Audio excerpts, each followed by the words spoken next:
Okay, good afternoon. Today we're going to talk about continuing our series on coffee effects that protects against chronic diseases. Last time we spoke about Parkinson's disease. That was our last talk before the year end. And I wanted to continue that, and we will focus today on Alzheimer's disease. Alzheimer's disease, as you know, is one of the most common neurodegenerative diseases, and is the number one in disability between adults, seniors. Affects more women than men, as opposed to Parkinson's that affects more men than women, but is the number one. The second one is Parkinson. And we spoke about the main components in coffee and the importance of those components in many diseases. And today we will focus on the effects of caffeine.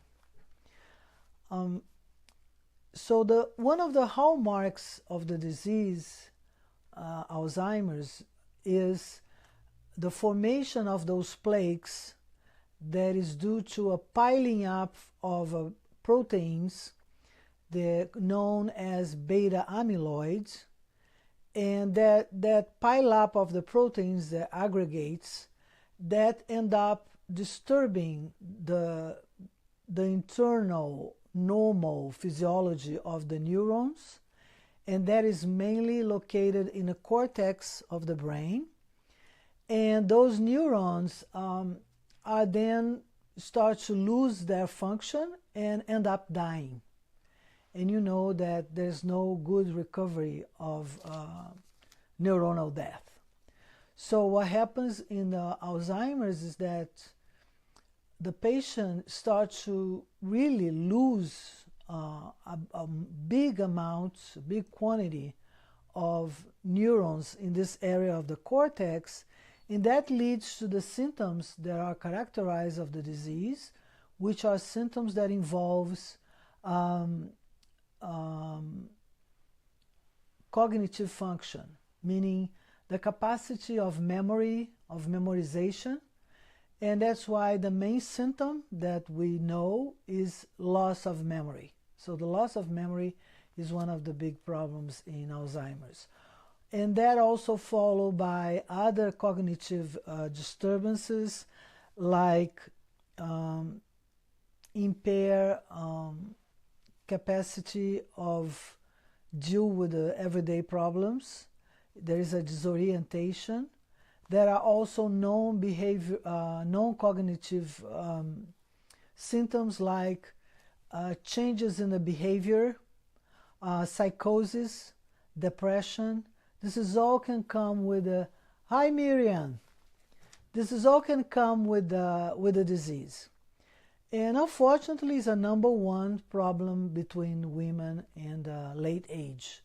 Normally, it starts after the 80 years old, but you can also have an early onset around the 65 years old, and that is mostly related with some familial inheritance, because we now know there is also some hereditary components of the disease. So there is a genetic predisposition for Alzheimer's. But the good news is that we now know that drinking coffee regularly, and that means our famous 3 to 4 cups a day, has been shown in many studies that even the person that already presents some mild cognitive impairment, like have some little bit of loss of memory, but it's not with dementia yet, because it's a type of dementia, Alzheimer's. And so In these cases, in the mild impairment, if the person drinks coffee regularly, what we know is that either will never turn into Alzheimer's or that will happen much later in life. So definitely drinking coffee is a good thing.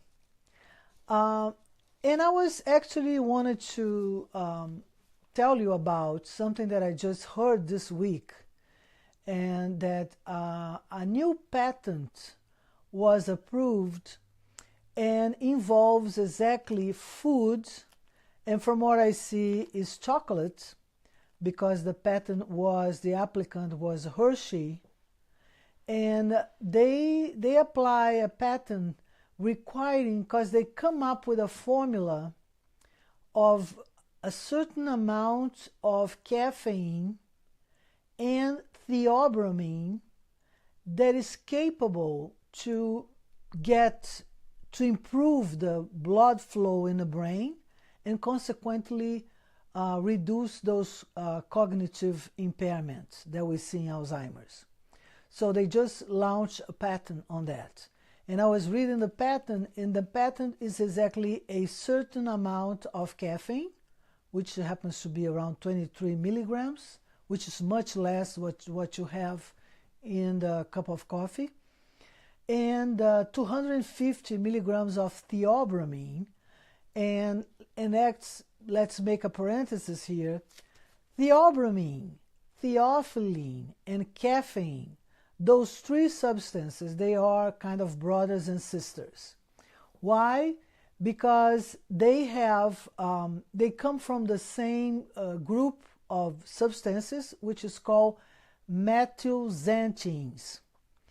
And actually, when you drink coffee, one of the metabolites when your body breaks down caffeine, one of the metabolites is exactly theophylline and theobromine. Why? Because caffeine has 3 methyl groups in the chemical formula, and theophylline and theobromine only have 2. So one of the mechanisms of degradation of caffeine is losing one of those methyl groups.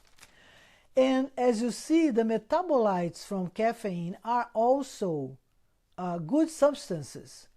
Theobromine is found in high concentration in the chocolate. Actually, the name theobromine comes from Theobroma cacao, which is the name of the plant where we extract chocolate.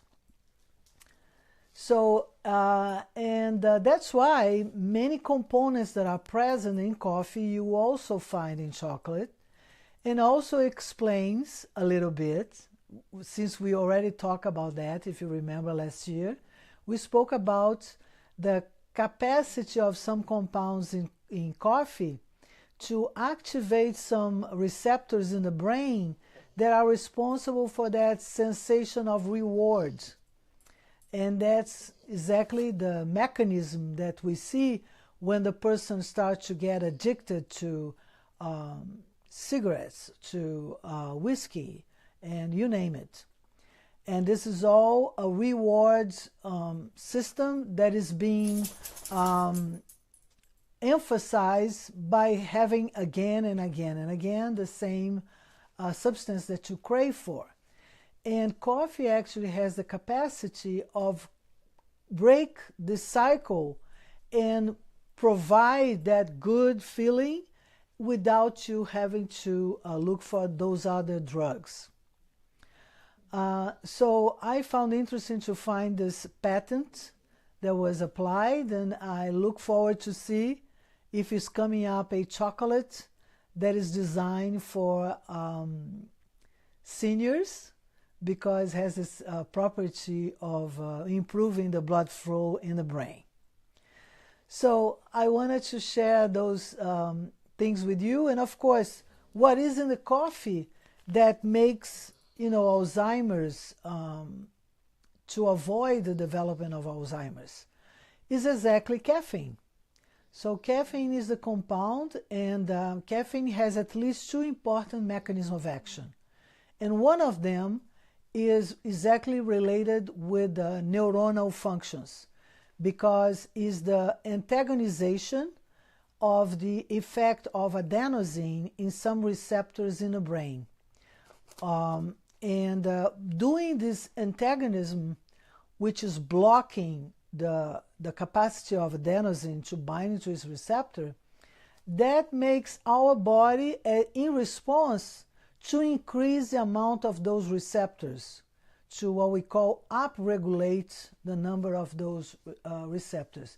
And it seems that this upregulation of those receptors is what gives to caffeine this capability of reducing the possibility of getting worse if you already have some cognitive dysfunction, or to totally avoid and prevent of having it later in life.